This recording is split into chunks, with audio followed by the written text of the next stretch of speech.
support our men and women in uniform. We will continue to support hardworking federal employees.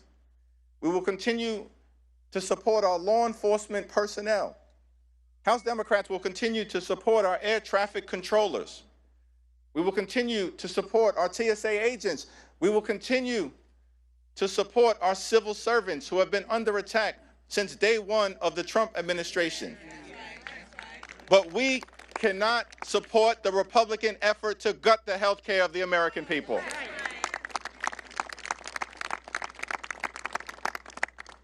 Today, House Democrats will introduce legislation to extend the Affordable Care Act tax credits for 3 years, to make sure that tens of millions of Americans don't experience dramatically increased premiums, copays, and deductibles.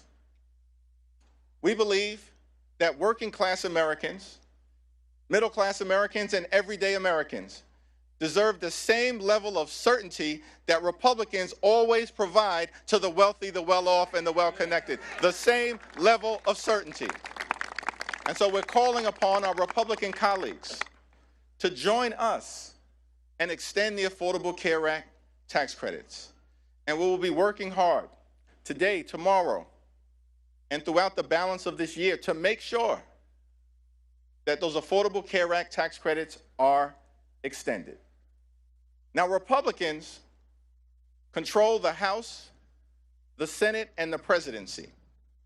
They own the mess that has been created in the United States of America. They own it. In a few hours, we will convene on the House floor. And our message to the American people is no matter what happens on the floor later on today, our promise to you remains the same. House Democrats will continue to fight to make your life more affordable. House Democrats will continue the fight to address the Republican health care crisis, and House Democrats will fight to extend the Affordable Care Act tax credits. This fight is not over. We're just getting started. We're just getting started.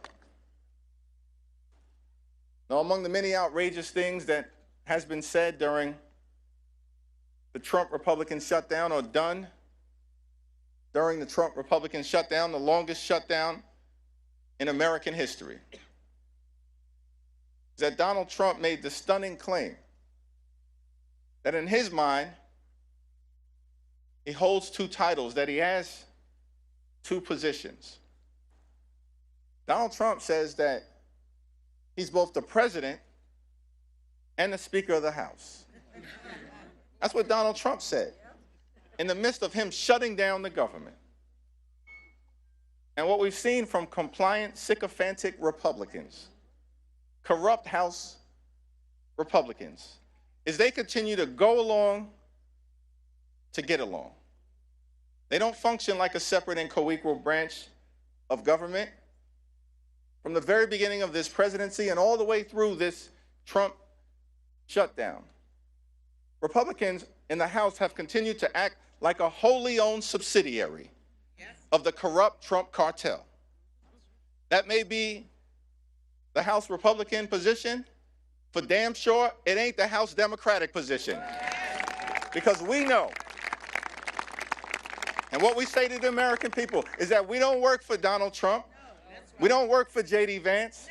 We don't work for your billionaire donors. We work for the American people. And that's what this fight by House Democrats, joined by our colleagues on the other side of the Capitol, has been all about. We work for the American people. As we stand on the Capitol steps, ready to continue this battle on the House floor, a battle that we waged week after week after week, and that will continue regardless of the outcome.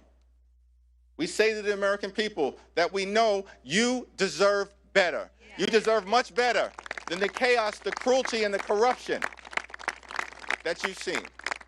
And so as House Democrats, we're going to continue this fight to lower the high cost of living in a country where America is far too expensive. Far too many people struggling to live paycheck to paycheck, can't thrive, and can barely survive. That should not be the case in the United States of America, the wealthiest country in the history of the world. And so as Democrats, we're committed to addressing this affordability crisis. That's what this fight has been all about. And we'll continue to work hard to lower the high cost of living. We'll continue the fight to fix our broken healthcare system. And we'll continue to fight to stand up for Medicaid. We'll continue to fight to stand up for Medicare. We'll continue the fight to stand up for the Affordable Care Act and an extension of the tax credits. We'll continue to fight for your hospitals. We'll continue to fight for your nursing homes. We'll continue to fight for your community-based health clinics. And we'll continue to fight for the principle that in this great country, the wealthiest country in the history of the world, healthcare can't simply be a privilege available only to the wealthy, the well-off, and the well-connected. Healthcare must be a right available to every single American. And that's the fight that House Democrats will continue to wage for the American people. It's now my great honor to yield to a freshman leadership representative, someone who's gotten off to a great start, helping to lead the freshman class, the first term members during this turbulent and tumultuous period here in the United States Congress and for the country. From the great state of California, the Honorable Luz Rivas.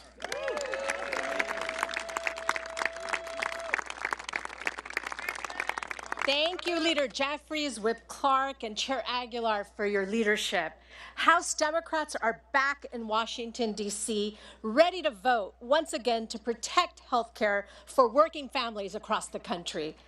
Recently, I spoke with Speaker Johnson directly in the Capitol and hand-delivered stories from my and my fellow freshman colleagues' constituents who have been impacted by the Republican shutdown. This includes the story of Stephen Heller, a constituent from Van Nuys, which is in my district. Stephen and his wife are independent contractors who have to pay for their own health insurance. Because Republicans let the ACA tax credits expire, Stephen and his wife are facing a monthly health care premium increase of $1,000 per month in 2026. This will bring their monthly total to nearly $2,100 per month and nearly $25,000 for the year, just in health insurance. That is, in Stephen's own words, a terrible financial blow and an enormous financial burden. Constituents across the country like Stephen and his wife cannot afford Republicans' deal. I will vote no and continue to fight with House Democrats to protect the ACA subsidies that Stephen and millions of Americans rely on. House Democrats will continue our fight to protect health care, lower the cost of living, and keep the American dream attainable for all. Thank you. And next, I'd like to introduce my amazing colleague from Michigan, Congresswoman McDonald-Rivet.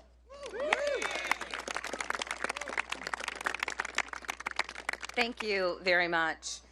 I come from mid-Michigan, the part of the country where workers actually invented the American dream, to work hard enough to pay your bills, put a little bit away, and take your kids on vacation every once in a while. But the dream is further and further out of reach. In my district, 70% of our jobs pay less than $60,000 a year. So this healthcare crisis that Republicans have created, $1 trillion in Medicaid cuts and gutting the ACA in order to pay for the tax break for the ultra wealthy, is making things so much harder. So let me give you an example. A couple in my district, they actually go to my church, called and told me they're in their 60s and they rely on the ACA tax credits to pay their insurance premiums. But now, because the Republicans have failed to extend these credits, their insurance premiums are going to jump by $11,000 next year, an impossible sum for people on the edge of retirement. Health insurance already consumes 72% of their retirement income. Let me say that again, 72% of their retirement income, and is about to go up another $11,000.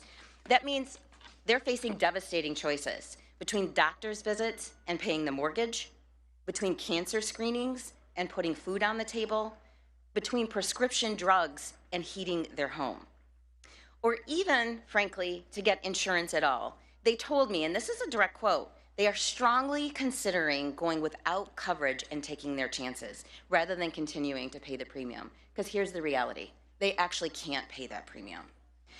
I came to Congress, we all came to Congress to help people like them. Lower cost, better care, more jobs. One easy critical step is simply passing to extend the ACA credits. Yes. It is time we pass it before they pay the cost. Thank you. It is my pleasure to introduce my colleague from California, Representative Tran.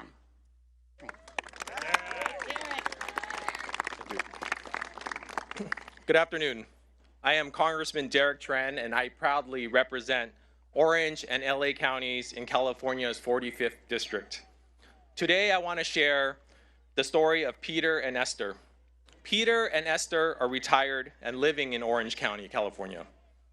They're on a limited income, and their health insurance costs are overwhelming. They pay over $18,000 every year just in health care premiums. And next year, their costs are going up to over $21,000. When you're retired and living on a fixed income, that kind of cost increase can be devastating. Peter has been trying to get his wife Esther on Medicaid so she can get the care she deserves without going bankrupt, but he keeps hitting roadblocks. The red tape, long lines, and staffing shortages preventing Esther from even being considered for Medicaid coverage is harmful to our country. And instead of joining us to fix this crisis, the Republican majority has demanded more cuts, causing more pain and suffering for the American people. I am here today for people like Peter and Esther. They deserve better than this. Every American deserves better than this. While we're fighting for health care, Republicans are fighting for tax cuts for the billionaires. I'll keep fighting to make sure people like Peter and Esther can afford the care that they deserve. And I hope our colleagues on the other side of the aisle will join us. Thank you so much. It is with great privilege that I introduce and yield time to Congresswoman Sarah McBride from the great state of Delaware. Thank you so much, Representative. Thank you so much, Leader Jeffries, Whip Clark, and Chair Aguilar for bringing us together today. We stand here today, 42 days into a government shutdown and 54 days since the House last met, because Republicans have presented the American people with a false choice between reopening government and addressing this healthcare crisis.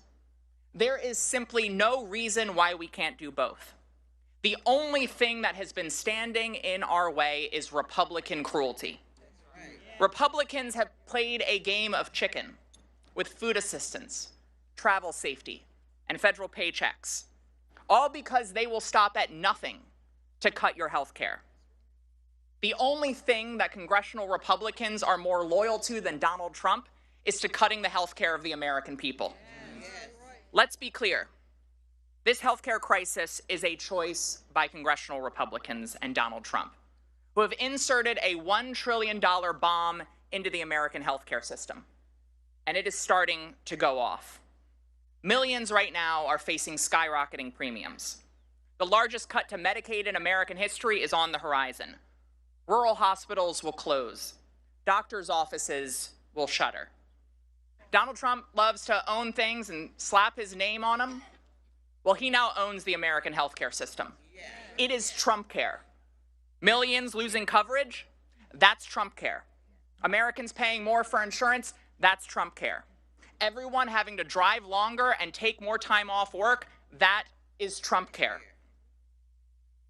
Donald Trump and congressional Republicans have raided your health care and used that money as a piggy bank to reward their donors with massive tax breaks. Cruelty is the currency of his corruption, because Donald Trump only cares about himself, his ballroom, and his billionaire buddies, and he certainly doesn't care about you.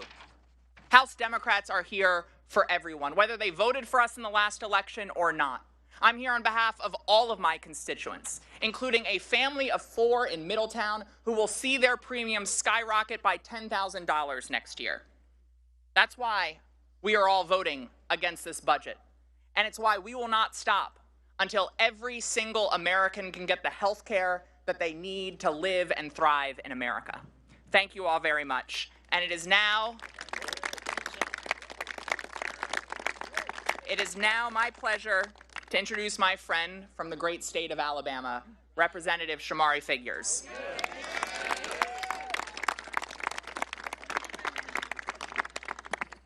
Thank you. You know, House Democrats just spent the better part of the last 40-plus days fighting to keep health care affordable for millions of Americans, while our House Republican colleagues were on a taxpayer-funded vacation. During this shutdown, the realities hit home for a lot of people. Mothers had to worry about how they would take care of their children, their babies without WIC. Families stood in pantry lines. Families are still standing in food pantry lines in the month of November, the month of Thanksgiving, because SNAP benefits were expired, and this administration chose to use them as pawns in this game. Capitol Police officers, members of the military, my staff, all of our staff, and millions of other federal workers had to deal with the uncertainty and the stresses of missing paychecks. And for what in the end? What were Republicans willing to give in the end? Nothing more than a handshake deal to take a future vote on extending the health care subsidies, when we all know that that future vote is the equivalent of asking 2 wolves and a chicken to vote on what's for dinner. It is dead on arrival. It is dead on arrival. Now, I can speak to you as someone from a different perspective. A lot of us represent districts where we can talk about what could happen or what may happen. Let me tell you about what my district looks like in the state of Alabama. And it doesn't look too dissimilar from my fellow colleague from Alabama, Congresswoman Terry Sewell's district. I got about 50,000 people in my district who are slated to see their health care premiums on average nearly double. And this is in a district where the individual median income is just north of $32,000. I have 13 counties in my district. 10 of them either do not have a hospital because it has recently closed, or their hospital is on literal life support and they have to go to a county commission or a city council every single month to make payroll. And the largest hospital in Montgomery, Alabama, the state's capital, is in the midst of a bankruptcy and also facing risk of closure. And this all in a state that has the 3rd lowest life expectancy in the United States of America. So healthcare for us is not a talking point. Healthcare for us is, protecting healthcare for us is a requisite. It's a requirement. It's something we have to do. And if you ask us if the shutdown was worth it, I say, hell yes, it was worth it. Because fighting to maintain health care for American people, there's nothing more pure than that. There's no more important role that we have here as members of Congress than to ensure the health care of the American people. That's right. And so while the failure of Republicans to do anything to protect health care is truly disappointing, I want the world to know that my Democratic colleagues here in the House, they can ride with me in any battle I face in my life. They stood with us under the leadership of Hakeem Jeffries to make sure that we kept this front and center. And I look forward to remaining committed to this fight for all of Alabama and for all of America. And with that, turn it back over to our leader, future Speaker Jeffries.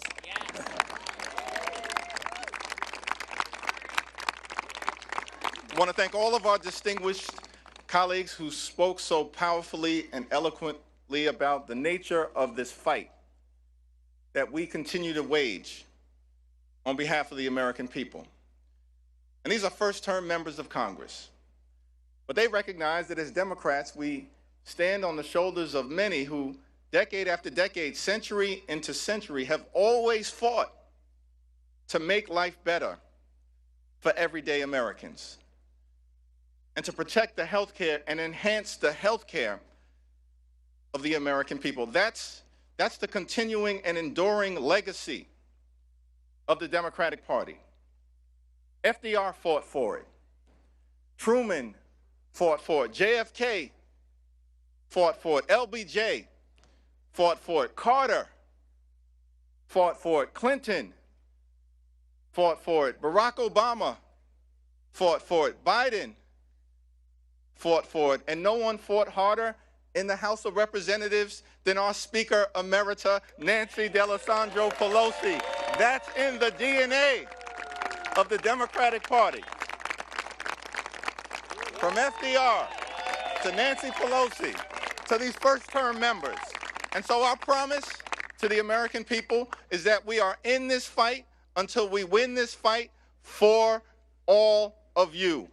Cancel the cuts, lower the costs, save health care. God bless you. God bless the United States of America.